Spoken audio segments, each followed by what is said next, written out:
ಇವತ್ತು ನಾನು ಮಾಡ್ತಾ ಇದ್ದೀನಿ ನನ್ನ ಮನೆಯ ಮಿನಿ ವ್ಲಾಗ್. ನೀವು ನೋಡ್ತಾ ಇರ್ಬೋದು, ಇಲ್ಲಿ ನಾನು ನಮ್ಮದೇ ಆದಂಥ ಒಂದು ಸಣ್ಣ ಪಾಟ್ ಅಂತ ಕ್ರಿಯೇಟ್ ಮಾಡಿ ಪೈಪಿಂದ ಅಲ್ಲಿ ಕೆಲವು ಕೊತ್ತಂಬರಿ ಸೊಪ್ಪುಗಳನ್ನು ಹಾಕಿದ್ದೀನಿ. ಹಾಗೆಯೇ ಇಲ್ಲಿ ಪುದೀನ ಸೊಪ್ಪು ಹಾಕಿದ್ದೀನಿ.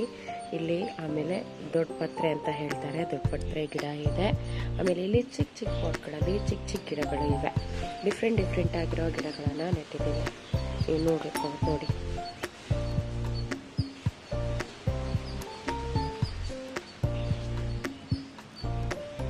ಹಾಗೆಯೇ ಮನೆಯಲ್ಲಿ ಯಾವುದಾದ್ರೂ ಬಾಕ್ಸ್ ಅಥವಾ ಡಬ್ಬ ಏನಾದರೂ ವೇಸ್ಟ್ ಆಗುತ್ತೆ ಅಂತ ಇದ್ದರೆ ಅದರಲ್ಲಿ ಚಿಕ್ಕ ಚಿಕ್ಕದು ಪುಟ್ಟು ಏನಾದರೂ ಒಂದು ಗಿಡಗಳನ್ನು ಹಾಕಿ ಬೆಳೆಸ್ತೀವಿ.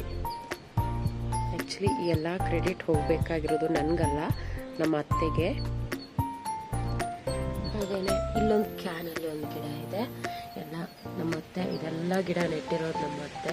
ಇಲ್ಲಿ ಬಸಳೆ ಸೊಪ್ಪಿನ ಗಿಡ ಇರ್ಬೋದು, ದೊಡ್ಡ ಪತ್ರೆ ಇರ್ಬೋದು, ಸದಾಪುಷ್ಪ ಗಿಡ, ಹಾಗೆಯೇ ಇಲ್ಲಿ ಪರ್ಪಲ್ ಕಲರು ಇದೆ, ವೈಟ್ ಕಲರು ಇದೆ. ಎಲ್ಲ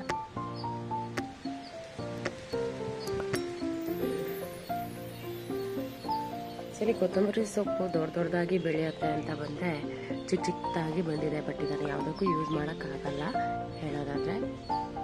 ಇನ್ನೊಂದ್ಸಲ ಕ್ಲಿಯರ್ ಆಗಿ ನಾನು ನಿಮಗೆ ತೋರಿಸ್ತೀನಿ ನೋಡಿ.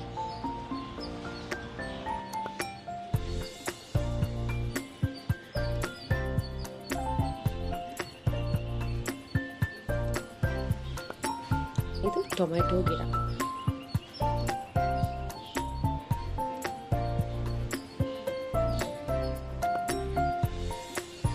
ಇದು ಮೆಂತ್ಯ ಸೊಪ್ಪಿನ ಗಿಡ. ಹಾಗೆಯೇ ನಮ್ಮ ಮನೆಯ ಪುಟ್ಟ ಮಹಾಲಕ್ಷ್ಮಿ, ಶ್ರೀ ಮಹಾಲಕ್ಷ್ಮಿ ತುಳಸಿ ನೋಡಿದ್ರಲ್ಲ ವೀಕ್ಷಕರೇ, ಇವತ್ತಿನ ಮಿನಿ ವ್ಲಾಗಲ್ಲಿ ನಮ್ಮ ಮಿನಿ ತೋಟ.